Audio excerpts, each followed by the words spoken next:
Welcome to the Redflex for a very special episode of the Global Fan Cam. We're going to be discussing something that I don't think has been discussed a lot, so it's going to be very interesting to say the least. Are Manchester United world class? True or false? We're going to get to the bottom of it. Just a reminder for everybody, if you haven't done so already, make sure you like, comment, share, and subscribe to the Redflex. The Redflex, a global community. If you want your opportunity to appear on the Redflex, you know the score. Send us a DM on Instagram, and you'll have your opportunity to air your. Well, at the moment, you can air your positivity. But if you're a Liverpool fan, you're more than welcome to come on as well, and we can talk about that.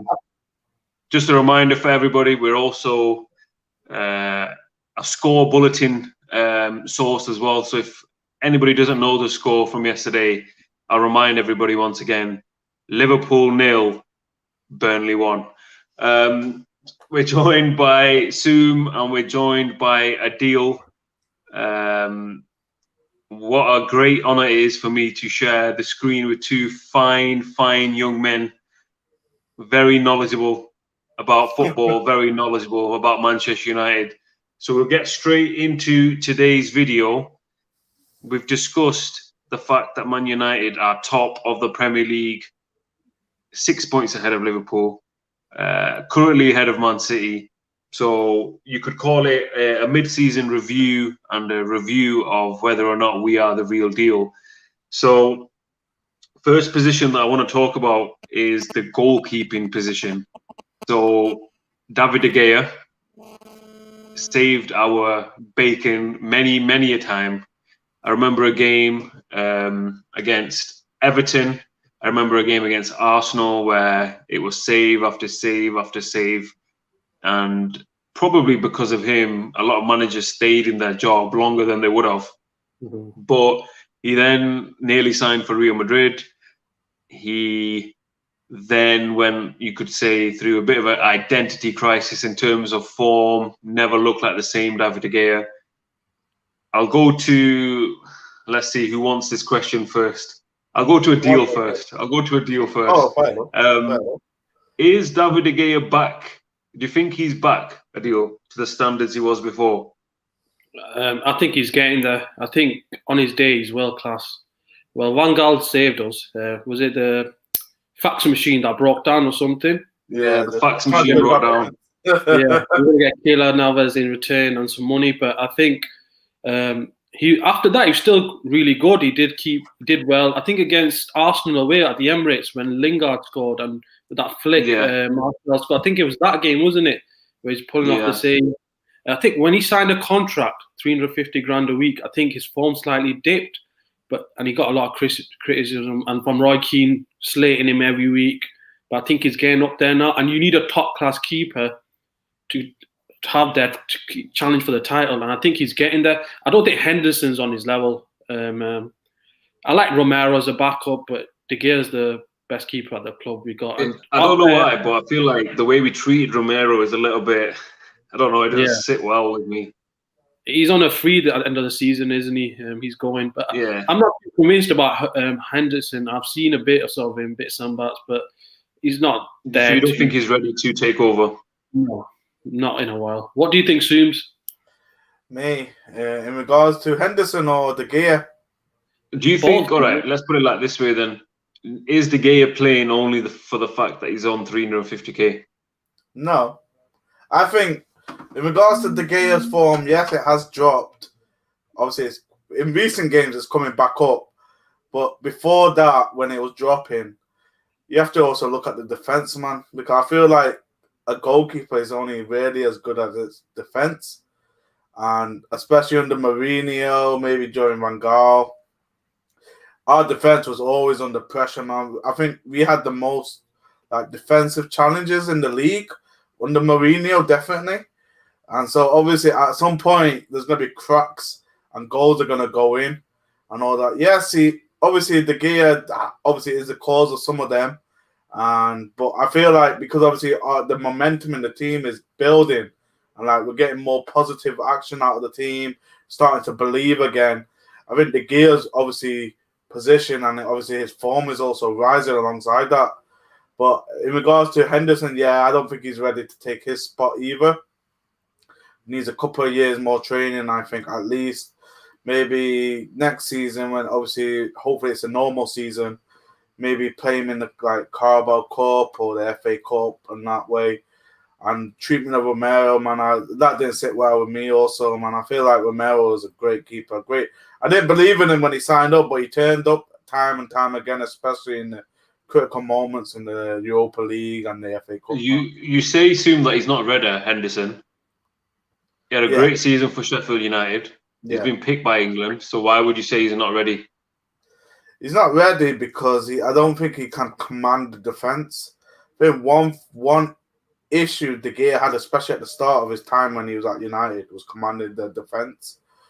When Dean Henderson gets in there, you feel like it's a kid shouting at grown men. You know what I mean? I disagree. His performances has not been that bad. I'm not saying he's been that bad. Obviously, he had a bit of a howler against Sheffield United and that. Yeah. But that's understandable. Obviously, home game, it's always going to happen like that. Obviously, the game after that is a lot better. But I feel like he needs to develop that authority, if you know what I mean. That belief that he's a goalkeeper and he can command the defence. He hasn't got that yet. And I think it takes a couple of seasons to do that. I think what he needs is that international pedigree. Look at De Gea; he's played in Europe, he's played for Spain, under 21s. He's won so I think that's what it is. Look at De Gea when he signed for United. He's quite scrawny, made errors. I think it's West Brom when he went through him. Fergie's when he first signed, kind of torrid time. He bulked up, got that experience. But I just don't think Henderson will ever reach his level. Well, we can't say that you need international pedigree though. But David De Gea is probably one of the most unpopular Spanish goalkeepers that there are currently. So he's played at a youth level. He's played in Europe, so it counts for something, right? But that took time. No, it does. You got to remember, it took him time to get to that. Yeah, good time. He was our Player of the Year for 3 consecutive years, and that says something for a goalkeeper. Yeah, definitely. I think it's interesting. But still, it took 3 years to get that achievement. You got to realize that. I don't think Henderson will get that time. 3 years. I just don't think he's. Do you think he will ever be Man United's number 1? Could be for a season or 2, but we had Tim Howard in there at one point and Ben Foster. Ben Foster, another one. Taibbi. Do you remember what is it? Taibbi? Yeah, Taibbi, but De Gea, how many years has he got left on his contract? Now is it 2 years? Yeah, I think it's about 2 years. I think when he's in the last year of his contract, then he might get a crack at Henderson, but I just don't see him. It's going to take a big decision to drop someone on 350k. Look at Ozil. Obviously, he wasn't dropped for football reasons. So, what do you do in that situation? No, I think there's quite a few reasons for his departure. Well, I don't think it's official. Is it official? I'm not sure. But it's official. It's official. It's official. So, in terms of De Gea, where does he rank in all-time Man United goalkeepers? You think of Peter Schmeichel, Edwin van der Sar, Barthez, I would say, had a successful stint overall. Who else have we had? Bosnich, yeah. Who else has there been? Roy Carroll. Roy Carroll. Raymond van der Gouw, I think he was called. Yeah. But that's going back a long time. Where do you think, is De Gea one of the best that we've ever had? Yeah, top 3 easy. Schmeichel, Van der Sar. He might come third though in that. He'll come third. He'll be third. Interesting. I think Solskjaer has a habit of being too loyal to players at times, but he sticks by them. So he'll be judged by that. Obviously, I think it's coming out like his decision was probably the right decision for now, but something to watch out for. We'll move on a little bit now. So we'll go on to our left-back position. Luke Shaw, who in the last couple of games, I know, Adil, you're smiling. You've had plenty of comments to say about Luke Shaw. I'd say in the last few games he has won me over. His performances they've been very, very good, very, very good. And our best moments usually come down the left-hand side. We'll get to our right-hand side a little bit later. But Adil, I'll come to you first. It seems appropriate. Yeah. Has Luke Shaw won you over? I don't rate Luke Shaw, but the last few games he's been immense. It's like leading up to his contract signing for Mourinho, when Mourinho dissed him and he signed a contract. He's on a good run of form. But the injury gets the best of him, then he's never the same. But last few games against Liverpool, he's probably the best player we had on the pitch. I hope he proves me wrong. I think that extra competition with Tellez, maybe that's done something. Because in that left-back position, who did we have? We didn't really have anyone competing. And Luke Shaw just said it himself that Tellez brings the best out of him. So competition, maybe that's what it is. But he's done well, and I hope he keeps it up. I think there's a lot of talk. A lot of Man United fans, a lot of people actually on the Redflex have come on, debated the fact that whether is it Tellez who's getting the extra performance from Luke Shaw. But for me personally, you're not the biggest club in the world, and why was he not performing to these levels before Tellez came? Is there an answer to that? I reckon it's also to do with, obviously, the rest of the 10 players on the pitch, man. If the rest of the 10 players we've got a better team. What? You think it's because we've got a better team, Luke Shaw's playing better? Yeah, definitely. I feel like we're starting to... It's all about belief at the end of the day. So one key thing about football game, it's one in the tunnel, it's one before the game. It depends how the managers act in the conferences, how the players act in training, how they feel when they walk out on the pitch for the first time. They have that belief like, we're not shit no more. We're not rubbish no more. You know what I mean? We're fucking title contenders. We're number one. We're top of the league, baby. You know what I mean? So that's bringing all the enthusiasm, all the passion into the players. I don't know. To turn up. It's probably why Luke Shaw's turning up. It's probably why De Gea's making these crazy saves no more. It's probably why Maguire's no longer a slabhead. He still can't head the ball, but he's still doing more in defense. You know what I mean? But I'm thinking all involved. Everything has a part to play. And what do you think about Shaw? What do you think there is that's changed it for him? Obviously, Tellez has played the part. But I feel like he's getting more. He's seeing the results of his actions. Like before, he would run up, cross the ball, nothing will happen. Now you're seeing he'll run up, pass the ball, cross the ball. Eventually, a goal's going to happen. Obviously, that boosts the confidence that your actions are creating goals. You know what I mean, as well. And obviously, his defense as well, man. He's defending well, creating clean sheets when he can. And obviously, that's going to boost the confidence. It's going to boost your form as well because you're starting to believe in your craft and you're going to do more of that, aren't you? Yeah. So, on the theme of the show, yeah, are we saying that Luke Shaw is world class then? No. No. No. He's not the best left back in the league. We're not saying he's world class then. No. He's not even in the top left backs in the league, is he? Top 3. Is he the best left back in the Premier League? Current form, Robertson, Woeful right now, Chilwell, big money move to Chelsea. They're not doing well. Who else? Reguilon at Tottenham's doing okay. Man City left back, who is he? Zinchenko. Yeah. Is he good at Patrice Evra? Will he ever be as good as Patrice Evra? Don't insult Evra.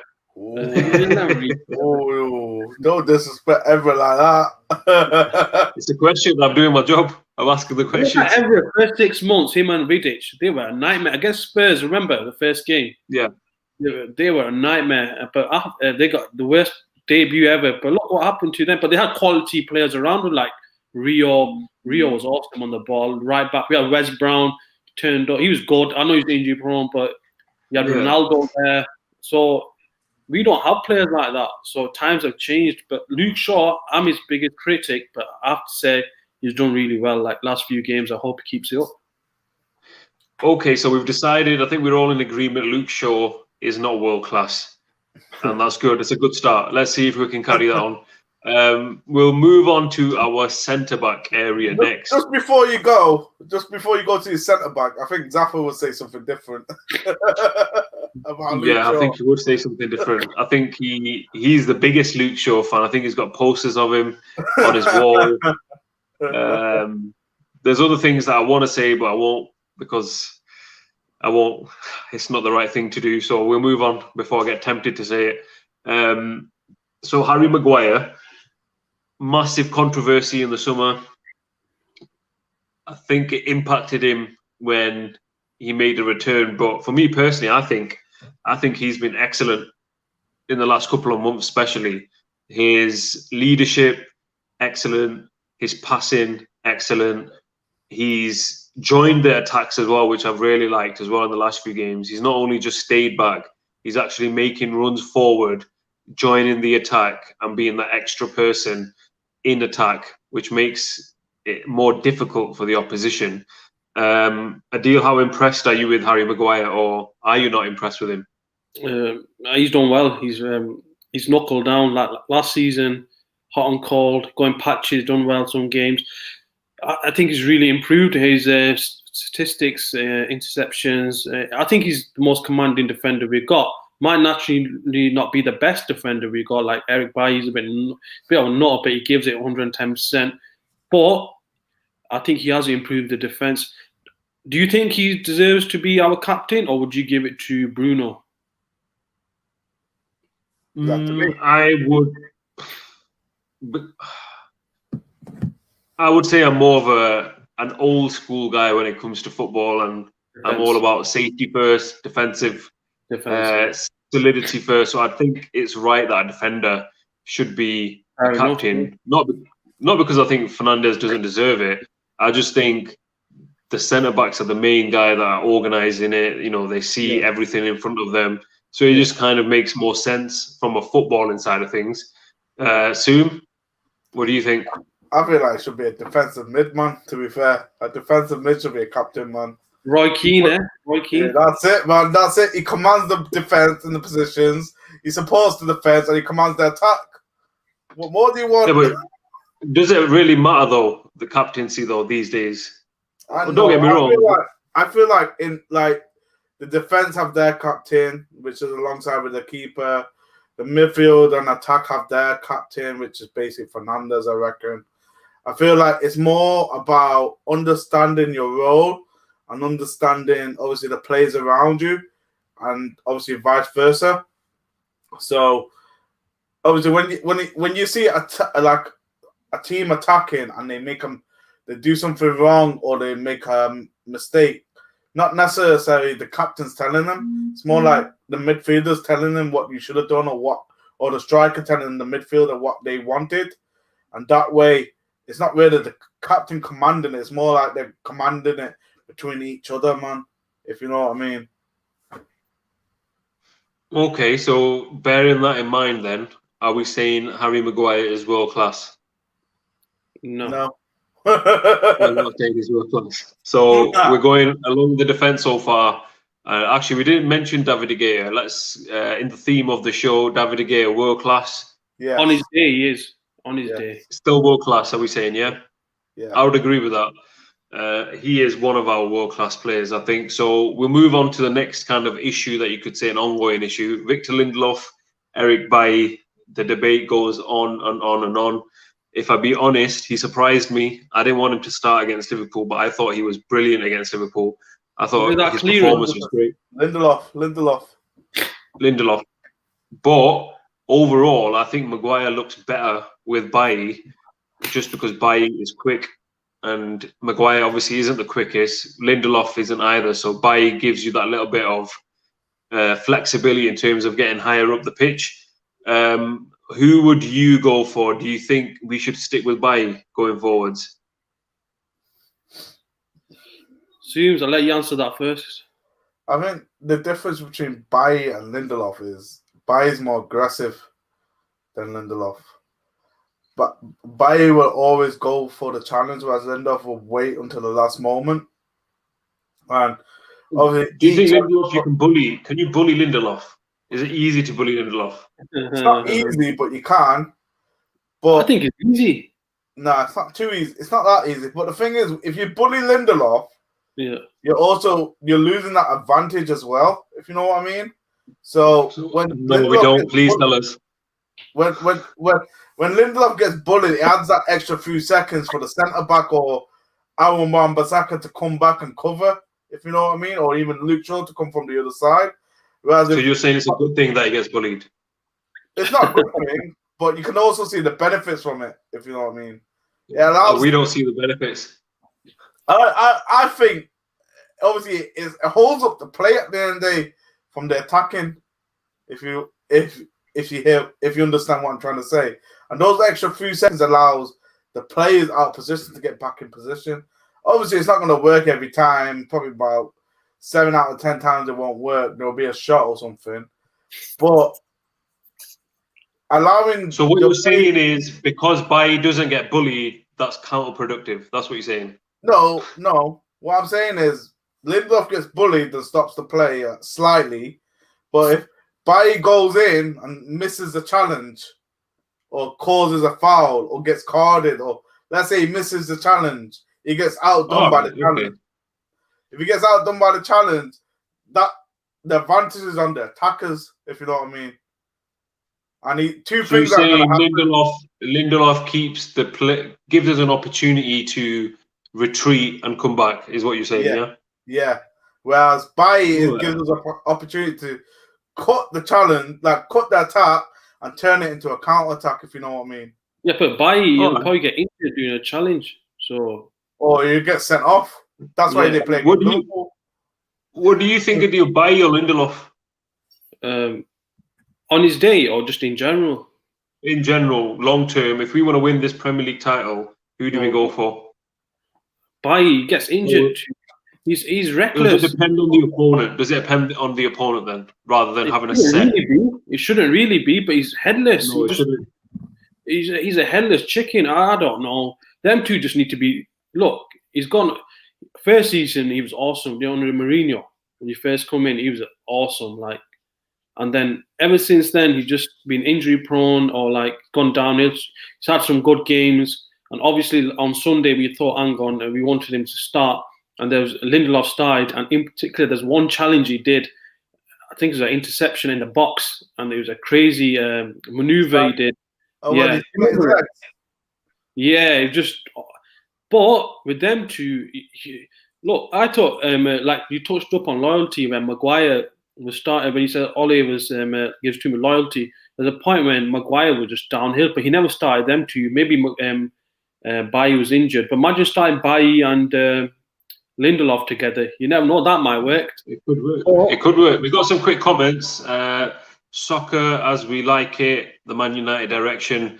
Hopefully we will do some work with you like we've discussed, so that's something to watch out for. But thank you for watching. Thanks for your comment. Nice work. Keep it up. Great content. Again, thank you so much for that. King Zafar, the one, the only King Zafar is awake. You know it is a weekend if King Zafar is still waking up. Thank you for, out of your precious time, giving some to the Redflex. It's time to move Shaw into centre-back. What? What's your thoughts on that? I don't know what he's smoking, but...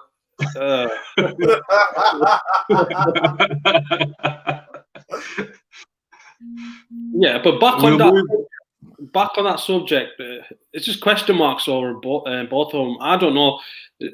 He's more of a defender, tackle tough, but I think play safe. You're going to put Lindelof there, aren't you? Really? But I think Bailly deserves to start on Sunday. But then again, Lindelof played well, so it's one of those. It's up in the air. So Bailly or Lindelof? Are we saying they're world class? No. We're not saying they're world class. No. I think Bailly on his day is world class, but that's my opinion. Right back on his day though, but overall on his day he is unplayable. Eric Bailly. If you ask any striker in the Premier League, okay, I'll give you that. Because if you ask a striker in the Premier League, think about the strikers that we have in the Premier League. It's not old school strikers, 6'5", 6'7". Big, dirty strikers like Didier Drogba. You could even say Peter Crouch. There's plenty of others, but if you ask these strikers now, they will not enjoy playing Eric Bailly because they know as soon as they get the ball, they've got a massive, strong, aggressive defender coming their way, and he's either getting the ball or he's getting your legs. It's one or the other, and there's nothing else that he's going to get on, or both. So that's just my opinion, though. Okay, before we go to the next position, King Zaffa says, bring back Phil Jones. Where is Phil Jones? Exactly, that is the question. Why is Phil Jones still at Manchester United? Is the question I ask. I want to know, what is his injury? He happens to get injuries in the months of January and July, August, and September. He's a bag of shit, which man. are the periods for transfers. So Aaron Wan-Bissaka. So obviously a lot has been said about Aaron Wan-Bissaka, myself included, Abs as well.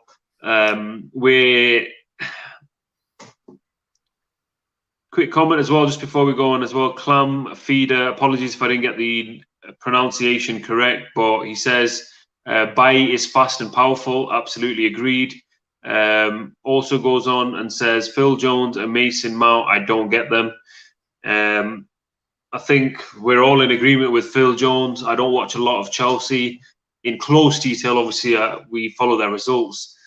Mason Mount, I think he's a little bit overhyped. He's not a Frank Lampard. He's not anything, world class. But Aaron Wan-Bissaka, when he first joined, 50 million, right back. He was, as a trainee, he used to play as a winger, believe it or not. First season, I thought he was excellent. Was he a winger? I thought he was excellent. He was a winger as a trainee. Somehow, we'll have to maybe we need to get in touch with the Crystal Palace team and just double check if that was right. But first season, I'll throw my hands up, and I would say that, myself included, I was saying what a great signing he was.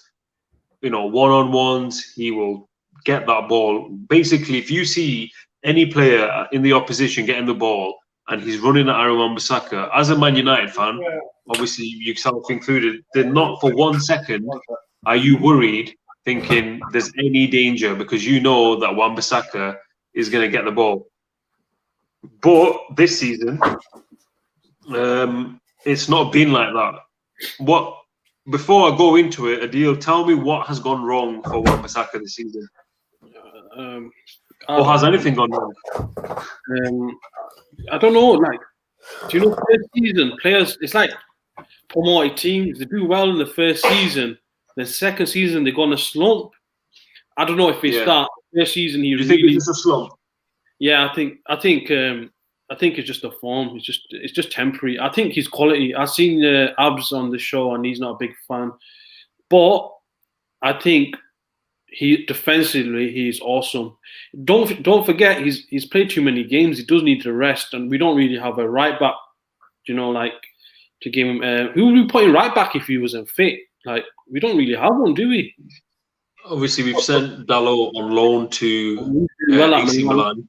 Yeah. Fosu Mensah, I think he's already left, actually.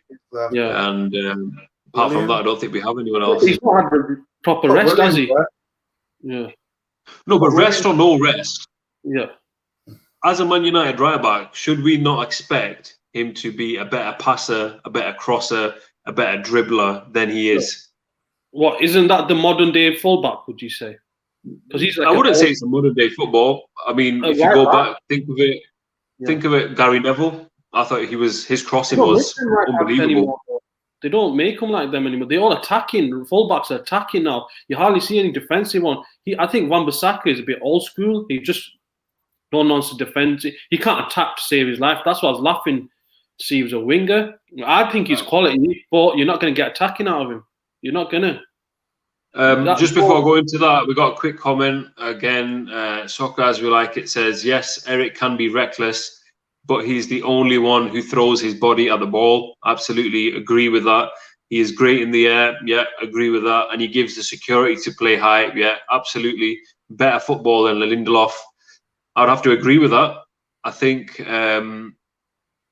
We've got some more comments coming in as well. Luna King, thanks for your comment. I think we have understood Aaron Wan-Bissaka better now. Brandon Williams is another option apart from Wan-Bissaka. Fosu Mensah has gone to Bayer Leverkusen. Yeah, I think it was for. Williams, how's he a footballer? I don't rate him one bit. He's terrible. Who? We're going to get onto that. Just one more comment as well. Again, Sockers, we like it. Jones is on a 5-year contract. It's the biggest travesty of the transfer market yet. He is so average. King of own goals. Need to be shipped out. We'll fly down to drive him personally to another club. I think that's probably one of my favourite comments of all time. Just to remind viewers, we do have a very, very special video dedicated to Lord Phil Jones. Phil Jones is a legend, so make sure you watch that video. I'm sure you'll get a little bit of entertainment from it. It is on our YouTube channel, so make sure you look at that. Yeah, back to what Luna was. Yeah, back to Luna King's comment.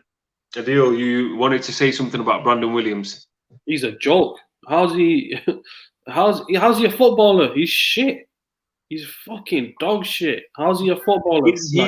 Is he a left back or a right back? I think he is predominantly a right back. He's been playing left back. He's robbing a little. Oh, he's shit. Do you rate him?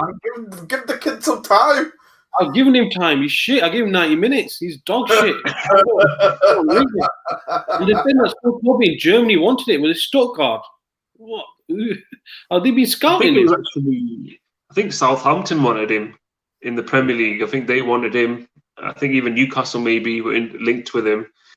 I thought he was decent. but I don't think he's ready to start. Definitely not. I don't think he's ready to start. He's not getting in that team. He's terrible. No. Wan-Bissaka, what are we saying then? Are we saying Aaron Wan-Bissaka is world class? Or will he ever be world class? Oh, yeah. He's not even been cut by England, is he? Like, I think he will be. I don't know. I think he's quality, man. I wouldn't say he's world class. He's one of my favourite players at the club right now. Yeah, definitely. He's quality, man. Yeah. Quality. Look, the thing I don't get about him, or maybe it's not his fault, maybe it's Ollie's fault. You know that he's not good going forward, and that's an understatement. So why are we even sending him forward? Why don't we just tell him, look, you stay back with Maguire and Bailly, as 3 centre-backs, let Shaw go forward, let somebody else, come on to the right-hand side. But we're persistent on letting Wan-Bissaka go on the right wing. Like, eventually, as the play builds, Aaron Wan-Bissaka is always the furthest guy forward on the right side. But why are we doing it? There's no point. He's not going to do nothing. That's what I don't get. No, he's been doing a few good crosses recently, to be fair. I don't remember no good crosses, personally. I know Harris mentioned that as well. In Fulham he did. He got an assist quite recently.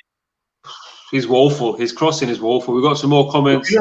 Luna King, Wan-Bissaka is actually attacking, but he is lightweight. Plus, his focus is chasing and sliding tackles. He's not a Cafu or a Maldini who would stay and control the defence. I'd have to agree with that. Maybe he is more of a... He's not attacking type, though. I disagree with that. No, he is. He is. Luna King, listen, Brandon Williams is decent and quicker. He will replace Wan-Bissaka soon. Watch the under-23 games. Is that Zaffi in disguise got another account? Because I don't believe that comment. He's going to take AWB's place, Brandon Williams. No chance. I mean, from what I've seen from him, I thought in the first year, especially, because he's so young and he's been plucked out of our youth team, he's done well to play in our first team. But I don't think he's ready physically or positionally. We've had injuries, though, at left back, and Shaw's been injured, and that's why he got a chance, not because of his form and how good he is. Why? See, if he's that good, why can't he even make the bench? Obviously, that's a debate that could rumble on. We'll go into our midfield now. So, hang on. So, Brandon Williams, world class or not? No. Oh, yeah. Is he world class? I think we have your answer. Just thought I'd ask. Yeah. No, I appreciate that. You know, Oh, wait. We have it. Might as well ask, is Phil Jones world class? He's won a Premier League title more than Gerrard. Luna King. I watched the under-23 games. Williams and Palestri at right dominate, mate. I can be on the show.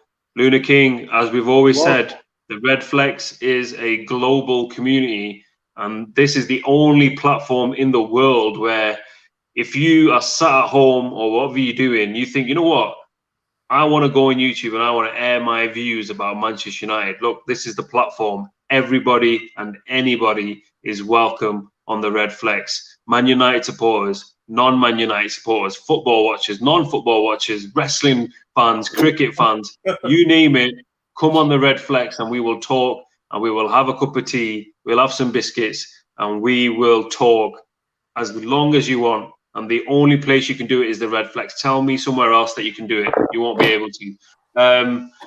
So going into midfield, all we know is, Solskjaer loves to play McFred, McTominay, Fred, Pogba, in those kind of areas, Matic. Where do Fred and McTominay rank, you could say, in the midfield, as you'd say, in the Premier League and in Europe? McTominay is getting better. Fred, I'm still undecided on Fred, but they have been doing a job in the big games, so you have to, give him respect for that. But in terms of the theme of the show, in terms of world class, is that a midfield partnership that will bring you the Premier League? Will it bring you Champions League? Will they dominate in the games against Man City, Liverpool, Chelsea? I was going to say Arsenal, but I'm not going to say it because, well, you know why I'm not going to say it. So what's your thoughts on that? It's hard to say, man. Yeah. I want to say yes, but at the moment it's no. We don't think they're world class. Not at the moment, no. But they have the potential to get there. So you think Fred can be world class? Depends on the partnership, innit? Sometimes a partner makes you better, man. I think we've got a quick comment we'll just bring up as well. Sorry, Deal. Personally, United still need to develop Williams. I think Brandon Williams has caused a stir on social media right now. But I feel Dalot should have been given more opportunities to develop, and he's doing so well in Italy, quite skillful, comfortable on the ball. What I will say about Diego Dalot is, from what I've seen of him, he seems like he's very comfortable on the ball. He seems like he's a very good dribbler. He has a few tricks up his sleeve. He won the penalty in the very famous game against PSG in the Champions League. It was his shot that led to the penalty. So I was surprised at the fact that Solskjaer, it seemed like he didn't trust him. So something didn't seem right there, because Solskjaer had plenty of opportunities to play him. He didn't play him. He did get a few injuries as well. But hopefully when he comes back from AC Milan, he's got experience of, it's a very tough league, Serie A. You've got Juventus, it's a league that's upcoming. It's got, high level of players, Ronaldo, Zlatan, Lukaku, all our rejects at Inter Milan as well, who are quite decent. So, it's something definitely to worth watching out for. I'm not sure why he didn't. Yeah, I'm not sure why he didn't. Ole didn't like the competition with AWB and them two switching. Yeah, it seems like a strange decision. Yeah. Very strange, because I think it seems that Wan-Bissaka needs to be taken out of the spotlight. He needs to be protected from the Redflex for a few games, I think, and it could have let Dalot play. But again, interesting topic. Luna King says McTominay can. They both, for me, are world class when they play together. They are the reason we've been able to have clean sheets and 0-0 results against attacking world class teams. To be fair, I do agree with Luna King with that one. I think whenever you play McTominay and Fred, but they're not playing with each other, the performance levels are totally different to when they're playing together. It seems like they've got a real understanding in terms of knowing. Yeah, they complement each other very well. That's what I would say. Would you agree with that, guys? Yeah, definitely. Comes back to my point, man. It depends on the players around you, man. you have that chemistry, that commitment for one another, you're gonna obviously see wonders, man. Yeah. If you had like a player like Fred and a player that like Modric taking balls, he makes the ball take while he's doing all the dog work. That'd be. Imagine we had a player like Modric, like makes the ball take. I think that's something that we are missing. You know, that little bit of quality, that little bit of flair when we're building attacks. Soccer, as we like it, says Fred can improve, but he needs a great player to make him shine. I would agree with that. With McTominay, he will learn. Nothing, just going to be a 7 out of 10 maximum. I think that's a valid point. What I would say is, if you look back at the Fergie years, there's two names that stick out to me: Darren Fletcher and Park Ji-sung. I would stick my neck out on the line and say both of those guys were not world class. They weren't world class. They never was, never will be. But they were very, very effective, because it seemed like Ferguson knew what kind of games they had to play in. And they usually played in the big games. So you could call it, even though I know Park Ji-sung and Darren Fletcher play slightly different positions, but again, it seems like that they kind of complemented each other, especially in the big games, similar to Fred and McTominay.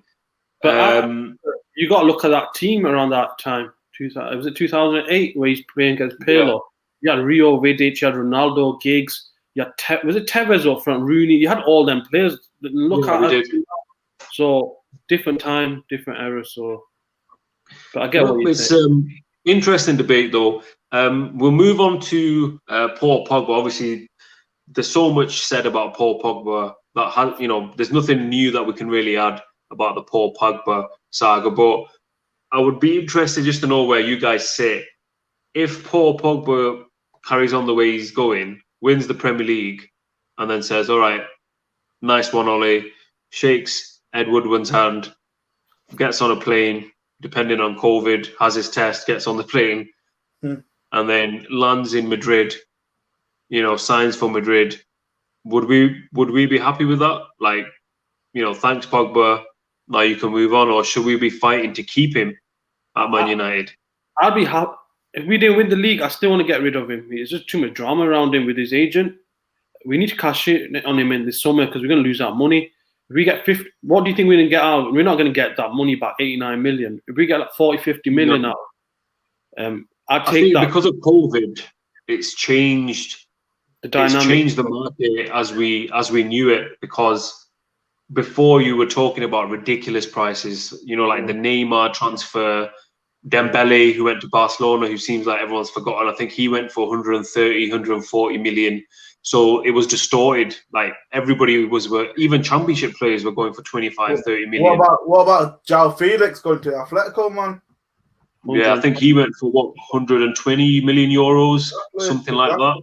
Hazard went for 100 million. I think we'd be lucky. I think we'd be lucky to get about 70 for him. What do you think?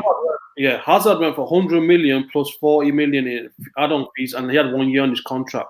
Now Sané went for 60 million, and he's on his last year of his contract. I think Pogba's going to go about 50, 60, I reckon. Do you think it's a good deal for some of them? What I reckon is, if he does go, wherever he goes, he's not going to have the same amount of time he has had at United.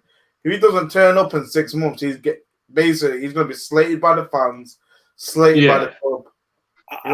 There's a valid point. I think he'll have better players around him. At Juve, he'll have better players around. No, Real Madrid, is that where he wants to go? He'll have better players around him. Well, if you think about it, Juve, Barca, and Madrid, in my opinion, they're on a decline right now. I think that's exactly what I was about to say. They're on a decline, all those teams. So what are you saying? He should. It seem like they're on the up. So would you want to leave? He should stay. He won't stay though. That agent on this. Raiola's got the money that he needs to make from the deal. 20 million from that transfer alone. So. Exactly. So maybe even if Pogba wants to stay, you've got Raiola, in his mind saying, let's leave. Maybe that was their plan. Let's stick at United for a few years and then we'll get you another move. Who knows? We've got some comments. Soccer as we like it. Fletcher and Park Ji-sung were hard-working soldiers. Yeah, 100% they were. They lived for the badge. Like you said, they also played in a great team with Ronaldo, Tevez, Giggs, and Scholes. Yeah, absolutely agree. I think they allowed Fletcher and Park to be effective, but again, they do need to be credited for the hard work and the energy that they used to put in.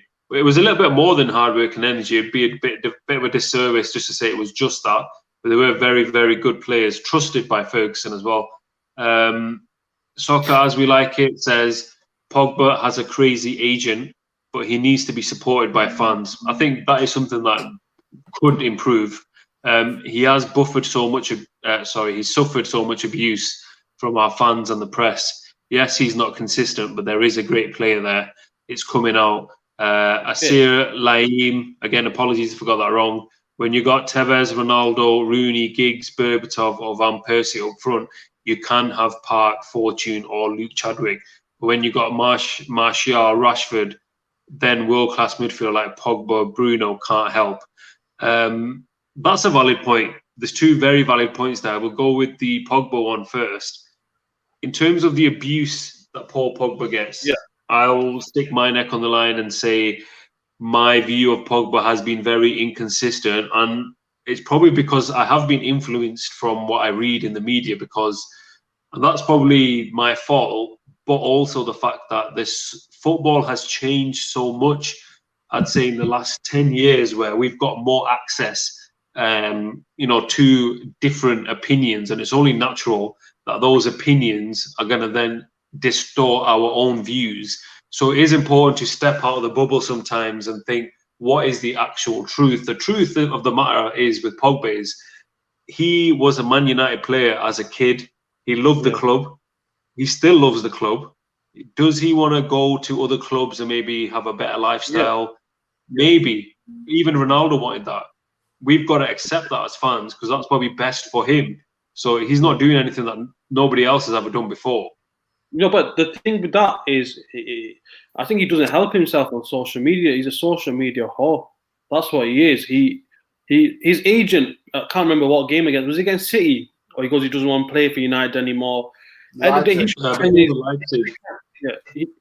that's his agent. He should have got rid of him by now. If that was my agent, I'd be like, do you want if he really wants to play for the club and stay, he would have signed a contract. But end of the day, his agent is trying to make money, and Pogba, he knows what his agent is going to say, so he's on the bandwagon with him. So you can't say he's doing himself any favors. I think some of the criticism, he deserves it because he doesn't help. Last time he was on social media wearing a Juventus shirt. Why would you wear another football club shirt? Why would you do that? I remember a game against Man City where he actually scored 2 goals. He had a light blue streak in his hair, and that was just before it came out in the media that Pep Guardiola met Raiola, and Raiola offered Paul Pogba to Man City. So there's a lot of things that could have been avoidable. But in my opinion, what I do think, though, is very recently, as soon as Man United have become successful, I'd say that loosely, but as soon as there's momentum, now we're starting to hear from Paul Pogba quite a lot. He's doing a lot of the interviews, maybe because he's scoring the goals, but I don't remember previously where he's had good games. He's not really coming and doing the interviews. So that helps fans because you could get to hear what Pogba's actually saying. And I think Pogba's got more love from the fans because of those interviews that he's doing. And he's showing those leadership skills. Do you think it's to do with Bruno's form as well? Because Bruno's form's dipped and Pogba's stepped up a bit. No, absolutely. If you think about it, in any workplace, if you are the man, you're the top dog. Even, we've all got, careers. We won't go into what we do. But if you kind of relate it, if you know you're going into work and you're the top dog, everyone is saying, Sue, Madil, what would we do without you? You're the most valuable person here. Next minute, new person rocks up. All of a sudden, everyone's singing their praises. Not even just forgetting you, putting you to the side, and just always praising the other person. You're going to think, wait a minute, what the hell is happening here? Obviously, it's ego. Everyone has ego. I've probably got the biggest ego compared to anyone out there, and I'll say it straight. You know that. I've got a massive ego. I'll admit that I've got a huge ego. You're a good guy, though, B. I've 2 good guys. That's just assume you. I've already explained that from Liverpool, but that's a separate thing. We'll move on. We've got some more comments. Sorry, no, we were going to just address what was said before, just in relation to having better players and being able to play more kind of conservative players. Do you think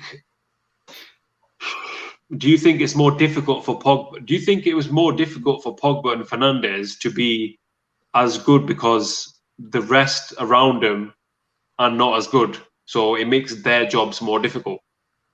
Definitely. Soon, what do you think?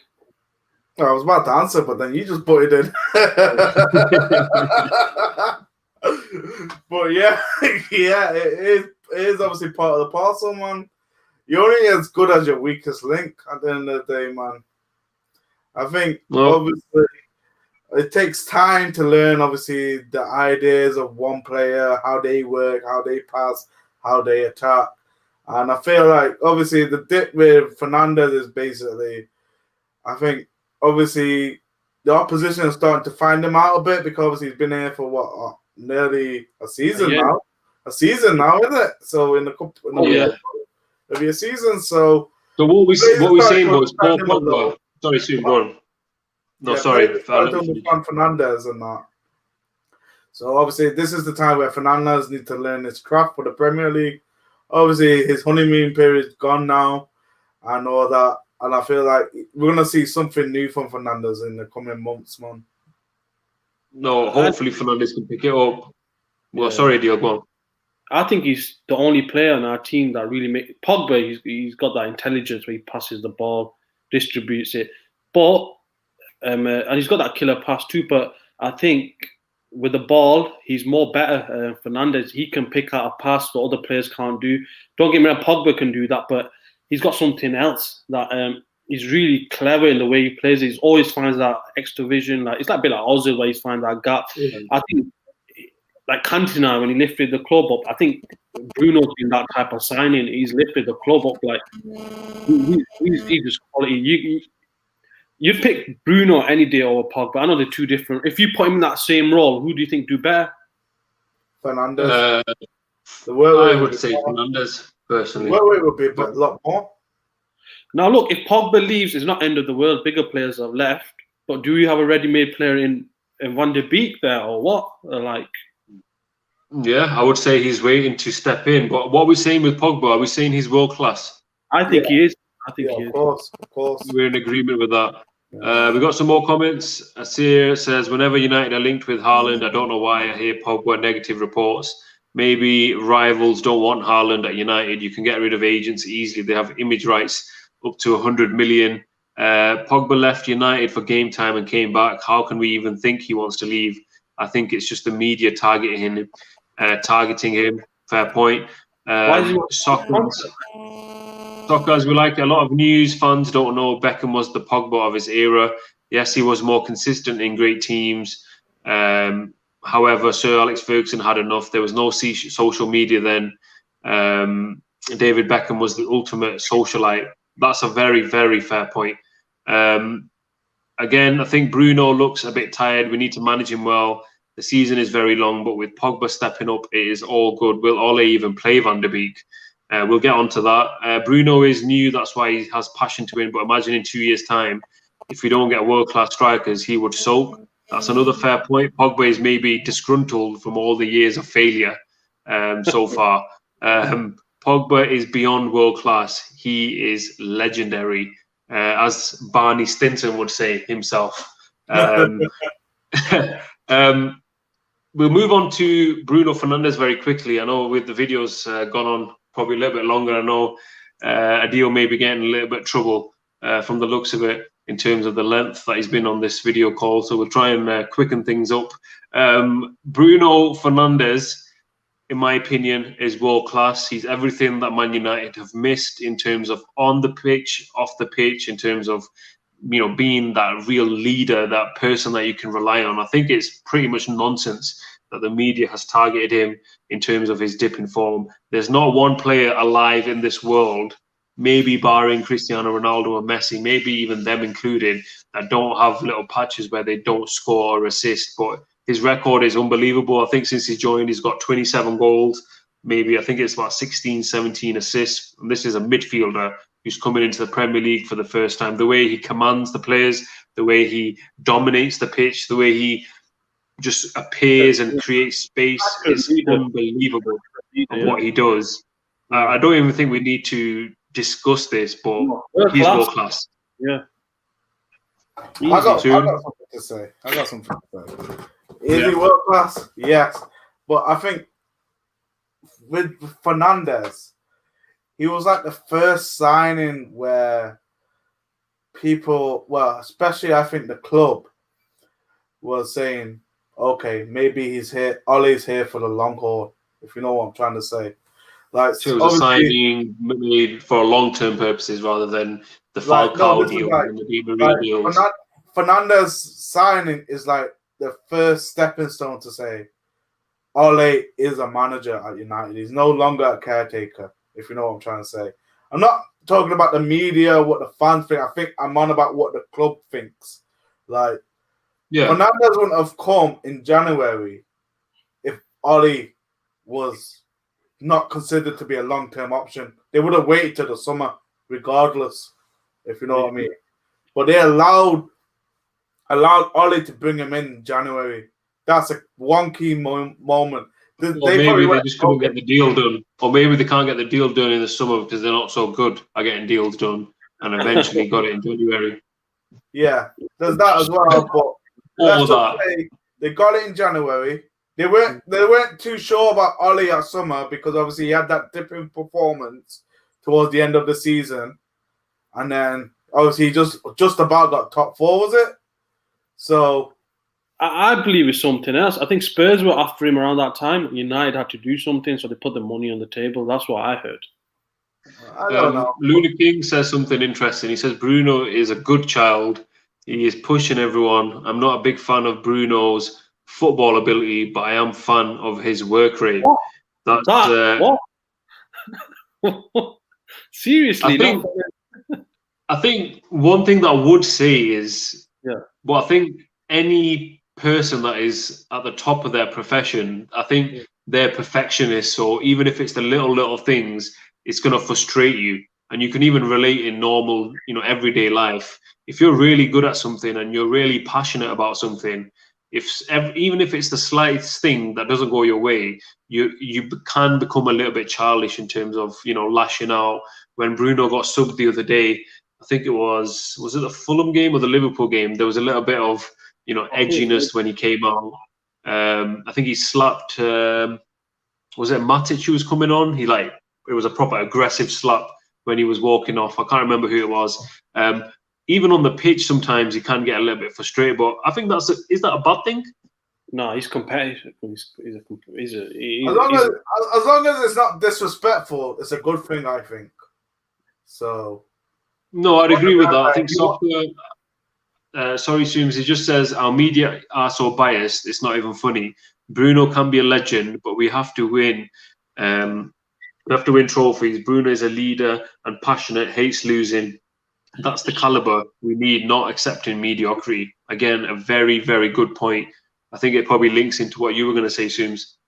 Yeah, so in regards to what I was saying before, Fernandes was the big signing. Obviously, from what you could say is this is the first chance the board has given Ole to say, okay, here's your player. Let's see what you can do. And then he went on that unimaginable run where he brought us. We were 10th, 11th or something, and we ended up coming 3rd after that season. And then on top of that, you got this player 2-3 games in slating other players, saying we need to do this, we need to be better, So obviously that's going to play on the ego of the players in the current squad. Of hold up, this guy's coming under our manager. The board's backing our manager. The manager's backing this player. And now the manager is loving this player. The player's turning up. We got to turn up. And that's what started the mentality boost, man, I think, personally. Yeah, I think if you throw Cavani in the mix and you throw Fernandes, Pogba raising his game, you go from a squad that had no leaders. All of a sudden, you're looking around, you're thinking De Gea maybe, Maguire a leader, Luke Shaw really taking authority, Matic, Cavani, Pogba, Fernandes. It's turned into quite a few. We'll move on though, and we'll do this collectively. But we're all saying Fernandes is world class. Yeah. Yeah, definitely. Okay, we'll move up to the final part. But just a little gentle reminder: for everyone that's watching, and if you haven't done so already, make sure you do like, comment, share, and subscribe to the Redflex. It's a global community, and we are exclusively inclusive here. It's a platform for everybody. So if you want to appear on the Redflex and you want to share your opinion about Man United, the only place you can do it is the Redflex. Send us a DM at the Redflex official. We're also streaming on Twitch. We're also streaming on Twitter, on the new platform called Periscope. So we're trying to get to as many places as possible. So if you do like what you see, make sure you do subscribe to the Redflex. We've got a lot of content coming up, a lot of content already out. Make sure you check it out. Move on to the last section. Tripod nearly fell over there. Move on to the next section. Rashford, Martial, Marcus Greenwood. In my opinion, I've said a lot about them in the past videos. I'll say it again. Martial is not world class, and he never will be. He's proven with his inconsistencies under various different managers. Yeah, I know, assume you're going to say different ideologies, etc., etc., etc. But Ronaldo's been through so many managers. Messi's been through managers. All the top players go through managers. Every player at Chelsea has gone through managers every 6 months. Hasn't changed anything. If you're a top quality player, you're going to be a top quality player. Martial's shown in glimpses that maybe there's a special player in there, but I don't think he's strong enough in terms of mentally to be a starter. I'm not saying not good enough to beat at Manchester United, but not a starter, especially in the big games. He can't be trusted. Rashford, he's won me over. Me and Zaf, who commented before, discussed, is Rashford just another Danny Welbeck in disguise? I know that seems a little bit harsh, but previously his output has not been as high as it should be. But some of the goals that he scored, some of the stuff that I've seen him do has won me over. So I don't think he's Danny Welbeck, but I don't think he's world class right now. A little bit of overhype with him. Marcus Greenwood. Marcus Greenwood? Is that? It's not Marcus Greenwood, is it? Mason Greenwood. Sorry. I have to just double check that one. He's young, so I'll take back what I said about him while I reflect on what I said about him previously. But he's young, but he's made some mistakes, which happens as a young lad. So I won't really include him in the discussion as much. But in your opinion, guys, will Man United win a Premier League if Rashford and Martial are the main strikers? In my opinion, no, because I don't think they're quite good enough. So there's world class and there's average, and I think they're round about here. Yeah, I agree with you on Martial. I don't think you're going to win the league with him. I've said it before on the show. So he got 20 plus goals last season, but he's inconsistent. He's not got that root. He's got some glimpses of class in him, but he's not consistent enough. For France, quite recently, he missed some sitters. I don't think you're going to win the league with him. He's not a natural finisher. He's a good player, but I think he's had enough. How many more chances have been given? What is he, 5th season at the club, or is it 5th season? Yeah, I think it is. And if you think about it, interesting, Martial, I would say historic or previously, I would have said he's a better finisher than Marcus Rashford. But at the moment, I think they're both as bad as each other when it comes to finishing, especially Rashford. Inconsistent, aren't they? Yeah. We got another comment. Alfred says, people say Timo Werner is Rashford 2.0. I don't think so. Werner needs a manager. Yeah, it's not really working out for him at Chelsea. Luna King says, not 6 + 7 years, no EPL. Martial, bad. Rashford is not striker. He should be a left winger who, not striker or a left winger who can't track back, I think what Luna's saying. One thing that I think is really interesting, if you go back to when Jose Mourinho was the manager, there was a few players that he targeted. Luke Shaw, he targeted Fred, he targeted Martial, and he targeted Paul Pogba. In reflection, if I play devil's advocate, if you allow me to, he was actually right on each and every single call. He tested Luke Shaw because he knew he should be doing better. And now you fast forward, Luke Shaw is doing better. He tested Fred because he knew that he could be better. Fast forward, he's doing better. He tested Paul Pogba because he knew he had better performances in him. Fast forward, Paul Pogba is doing better. He tested Martial because he knew he should do better, but he's not answered. He's not been able to prove us wrong with that. So maybe Mourinho was right when he tested those players because he knew that there was more to come from them and they weren't delivering the goods. So maybe Mourinho was unfortunate if you look back. Didn't Mourinho say his biggest accomplishment was finishing second with that United team? Do you remember? He was right.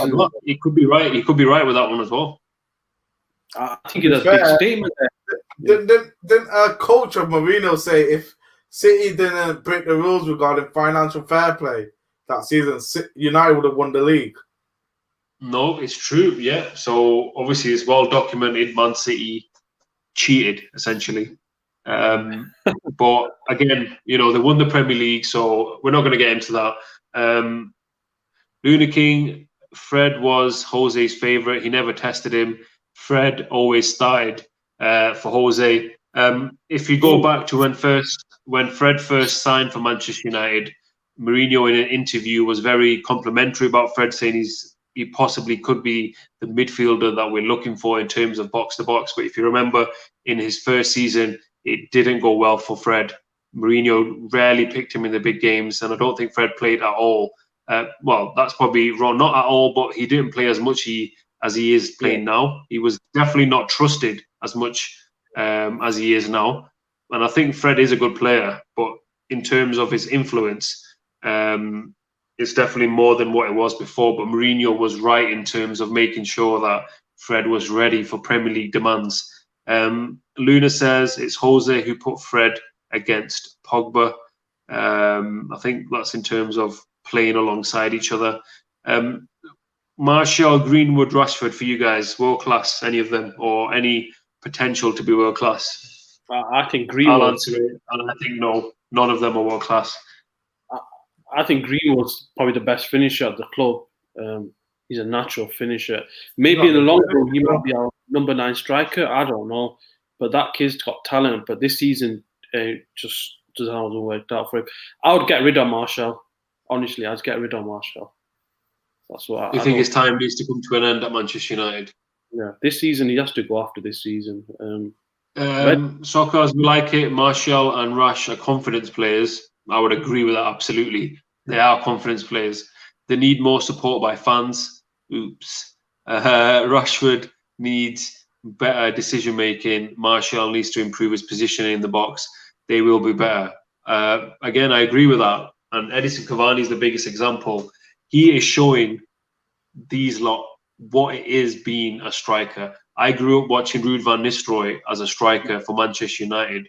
That guy lived and breathed. He rented an apartment in the 6-yard box. That's what Van Nistelrooy used to live in the 6-yard box. You wouldn't see him anywhere else. I'd probably have to pull up a stat, but I can easily stick my neck on the line and say at least more than 60% of Van Nistelrooy's goals came inside the box. I'm so confident of that. Somebody might prove me wrong with that, but a lot of his goals came in the 6-yard box.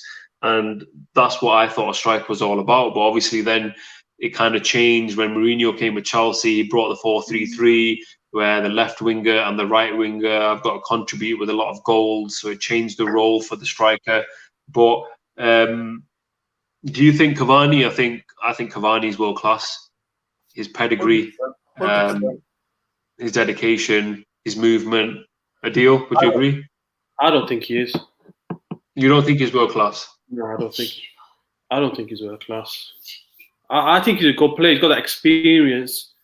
I don't think he's world class. I don't rate him. What is it that he doesn't? What is it that he's not world class? What is it about him that you don't think is world class? If he's world what class, do you define as world class? What do you define as world class? Lewandowski. You can get him. Harry Kane's better than him. I rate Harry Kane. I think he's top Harry 5. Kane is better than Edison Cavani. Yeah, I think he is. I think look at In terms his of goals, terms of his goal. Look, Cavani's what's he done in the Mickey Mouse League, the French league. He had quality players around it. I liked him at Napoli. He was quality when he was destroying Chelsea in the Champions League. I like that Cavani, but since I've not really seen too much of him. He's had better players around him, Neymar, Mbappe. This season, I'm not going to lie to you, I think he should start a bit more now. I know he had that ban the other day, but I think he's better than Martial. He's got more experience, but he does miss some sitters. Like, you'd be shocked to see, check his sitters out on YouTube, like some really bad sitters. But I don't think he's world class. I just don't think he's that. He's a good player, though. I know that Zaf always likes to point out to me that Cavani misses 1 in 10. I think that's the equation that he gives me.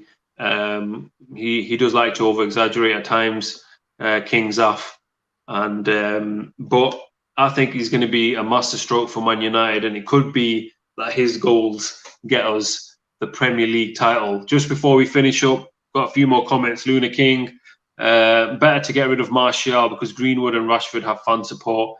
Better 2 than 3 on the paycheck. Yeah, if you look at it like that. Cavani is world class. How come that's up for argument? Dude is obsessed with Manchester agenda. I don't understand that. I think he is. I think he's world class in terms of his pedigree, in terms of his goals. But I know what you mean, that you think he's by scoring goals for PSG doesn't mean that makes you world class, because the league isn't the strongest. Alfred says at Chelsea, Mount gets first team all the time over Callum Hudson-Odoi. It's annoying. I think before we finish up, we'll have a little roundup of the other teams, just for our own entertainment as well. I watched a video on Talk Sport recently where I think it's Simon Jordan who likes to talk about Man United, and he was saying that even now he thinks that Frank Lampard is going to be an elite manager. And he's a better manager. And he's a better manager than Ole Gunnar Solskjaer. And this video was, I think, posted yesterday after the Chelsea defeat. So, what's our thoughts on that? Lampard's getting sacked before the end of the I season. thought Lampard, when he was at Derby and then he worked his way up, I thought he's going to be a top-class manager. But obviously, in football, you never know. With all his track record, when Ole was at Cardiff, he was terrible, wasn't he? Let's face facts.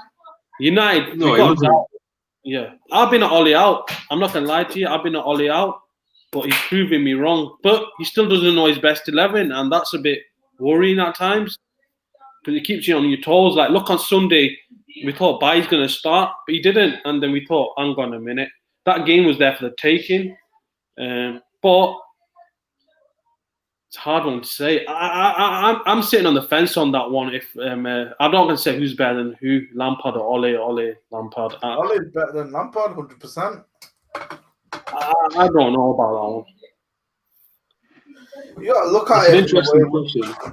You got to look at it after the honeymoon period, man. Obviously, Lampard's gone through his honeymoon period, and his true colours starting to show, man. But he still got top 4 with that team, no signings. That's something. He's been given the money and he's doing worse. Yeah, he's bought all these players in there. He's not. Where is it? Where are they now? What's their position right now?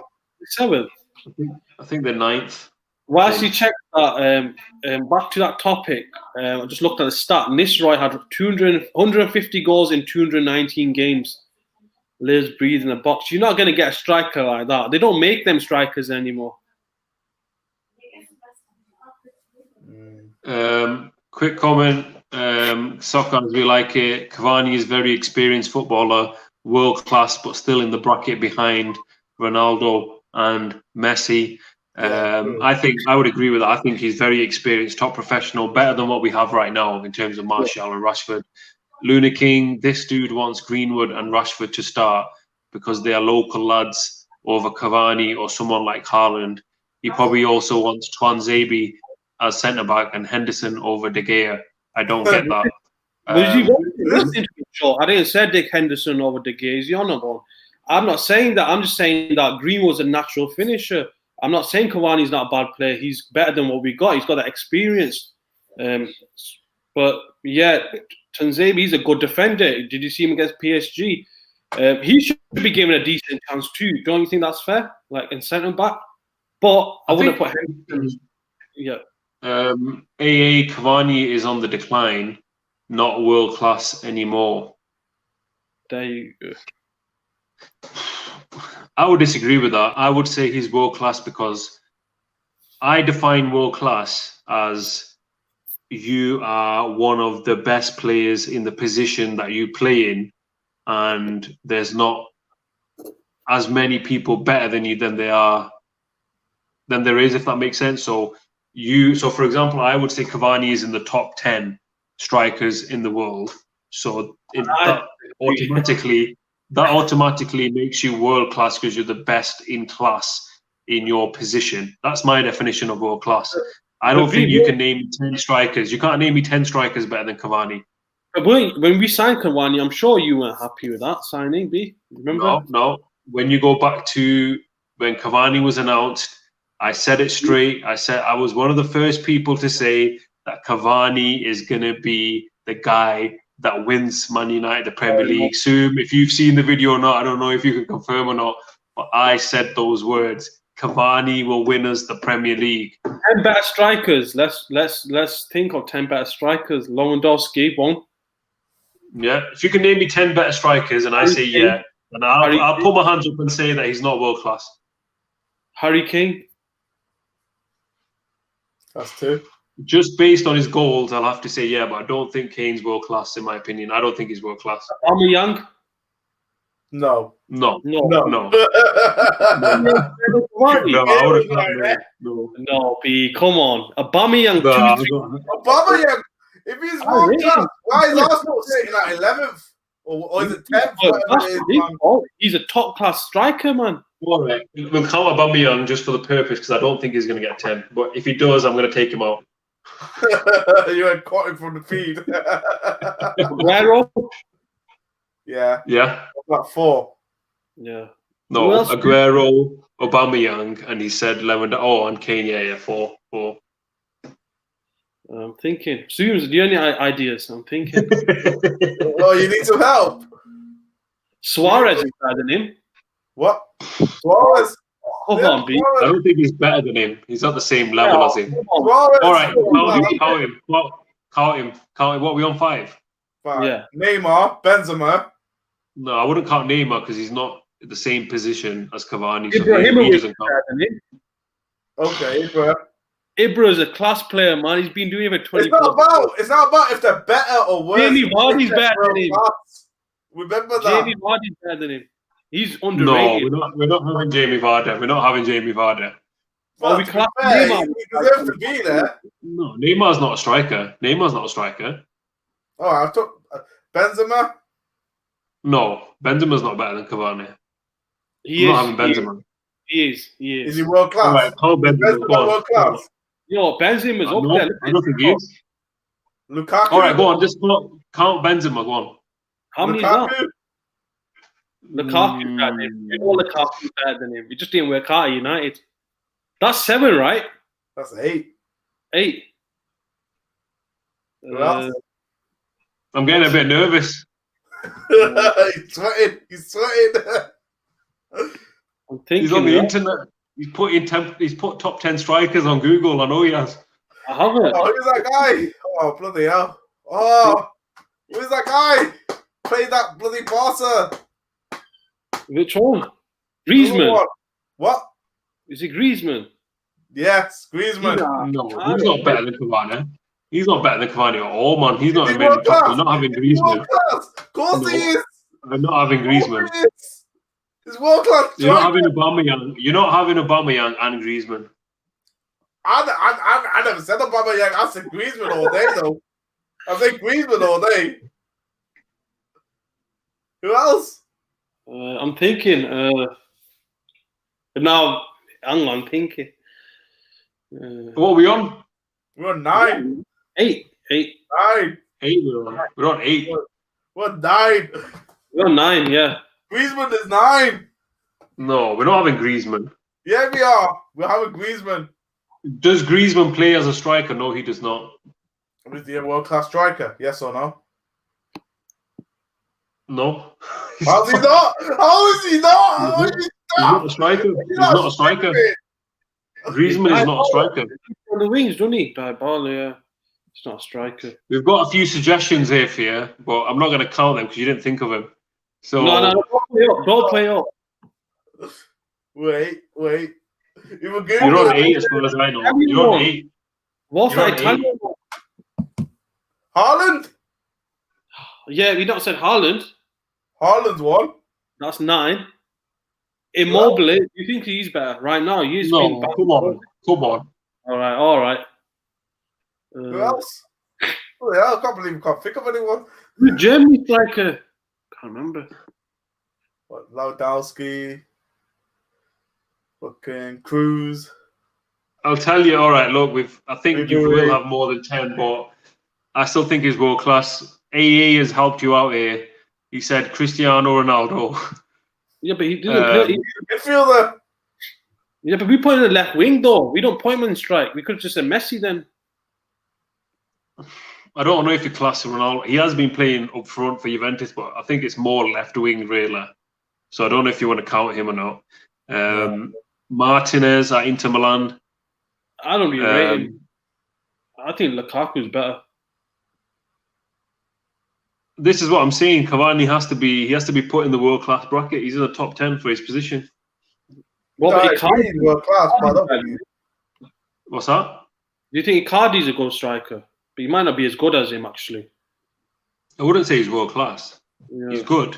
I think we've given you 10, so you can stop saying he's world class now. yeah, I still agree think with he's that. world class. He is a world class man. All right, fair enough. You got the 10, so Mbappe, maybe. Werner, fucking No, Mbappe is not a striker. Salah. Timo Werner, come on. Salah. He's not a striker. But he does play there sometimes in strike. Jesus. Nah, sometimes doesn't count, man. Fucking Jesus. goalie comes up. The goalie plays as a striker sometimes. That we're going to count him. I'm on the website. I'm not gonna see if Cavani's on there, man. Vardy's top 10. So I think he's underrated, man. We've Everton. only included. Yeah. Haaland, No. I think it's been proven Cavani is world class. Ronaldo, Kane, Lewandowski. I think AA says Ronaldo plays as a striker. I think he does for Juventus, but Yeah.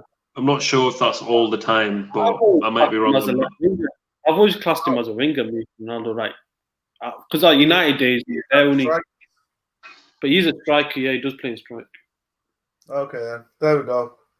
All right, fair enough. We've got 10. Somehow a few controversial ones, but all right, fair enough. I got a quick question though. I got a quick question before you decide to wrap up, man. Yeah. Would you see United playing 2 up front instead of 3? Them days are gone, aren't they?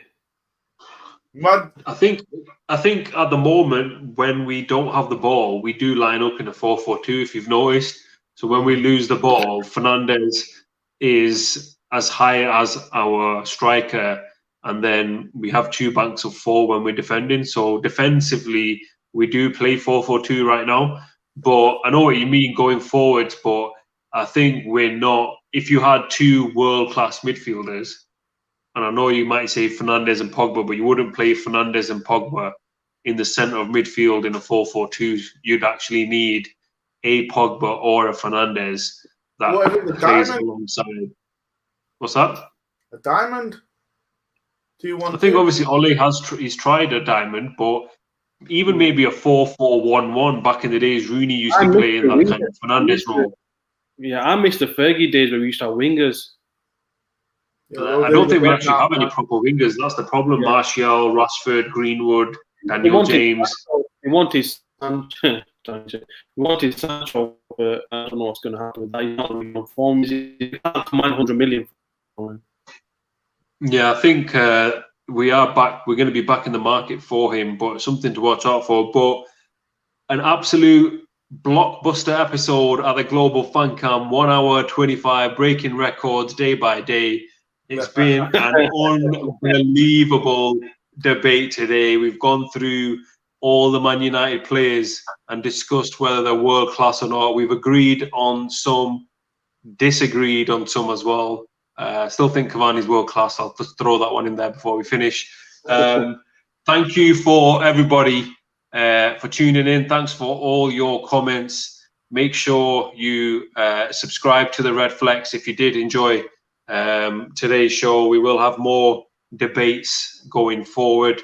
I think everybody knows on Sunday it is an absolute beast of a game. FA Cup, Manchester United versus Liverpool. Can we throw or even sprinkle a little bit of salt on the open, bleeding wounds of Liverpool and Jurgen Klopp? I would love it if it's a good old thrashing at Old Trafford on Sunday. Hey, what's your prediction for Sunday? Predictions, yeah. Predictions just before we go. I think it's going to be Manchester United 3, Liverpool 0. And as everybody knows, I usually am right with this. Mr. Cat has So let's see. Mr. Cat has spoken. I think it's going to be one of those games where Liverpool, they're on their knees. You know when you take old Yeller back of the barn and you put them out of their misery? That's what we're going to do at Old Trafford. We're going to put Klopp out of his misery. And then in the interview, he's going to start crying and he's going to just resign, hopefully, from Liverpool. And that will be the full circle. That will be the complete circle where Jurgen Klopp resigns from Liverpool. That would be so good. But he is a good manager. Nothing against Klopp. I do enjoy him. He is entertaining. But because he's a manager of Liverpool, it's one of those things. It's just business. It's nothing personal at the Redflex. We got a quick comment, guys. Please check Boula Dia. I don't know if I've pronounced that name correctly. He plays at Reims. I think that's a French club. He is banging in goals. Look at him on YouTube. Maybe it is worth a watch. Everyone's good on YouTube, though, aren't they?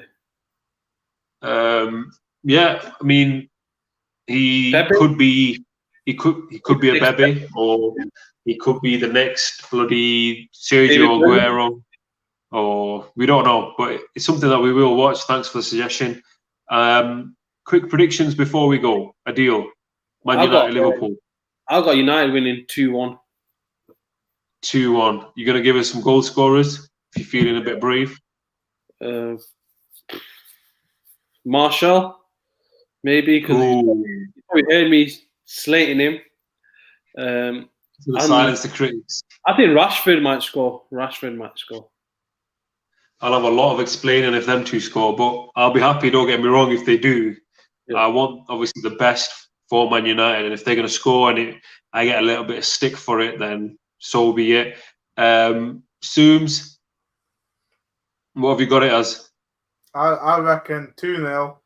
Cavani and Fernandes to score, man. Nice, I like that. That's about it, guys. Soccer as we like it, United 2-1. I like that. Hopefully United get the win. But thank you so much for joining into the Redflex. It's been a fascinating debate with Sooms and Adil. Thank you so much for coming on. But that's pretty much it. Make sure you tune back into the Redflex for our match preview for Man United versus Liverpool. We will also have some match reactions. We've got some special guests, a few Liverpool fans who did agree to come on the show earlier on the week, but I think they're all in hiding. None of them are replying back to me or getting back to me whether or not they're going to still appear. So that's something to watch out for. They're busy doing repair work at Anfield. Yeah, absolutely. Follow us on Instagram. You always get some exclusive content on Instagram as well that you don't see on YouTube. So that's worth watch. As I said before, we are on Twitter. We're on Twitch. We're also on Periscope. So plenty of ways for you guys to get in touch with us. And if you want to appear on the show, send us a DM at the Redflex Official. But that's about it. Thanks for tuning in. Stay safe, and we'll see you soon.